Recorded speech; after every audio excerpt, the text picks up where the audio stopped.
You ask Tiger to solve. This deals with linear equations with one unknown. The final result is x equals 1 over 3. Let's solve it step by step. Simplify the expression. Expand the parentheses. Simplify the arithmetic. Multiply the coefficients. Expand the parentheses.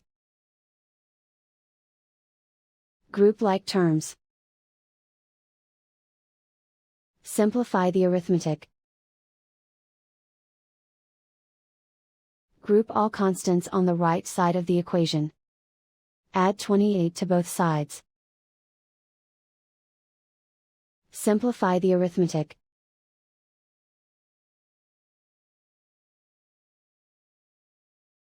Isolate the x. Divide both sides by 24. Simplify the fraction.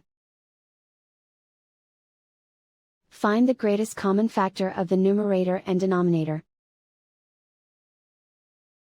Factor out and cancel the greatest common factor. And so the final result is x equals 1 over 3.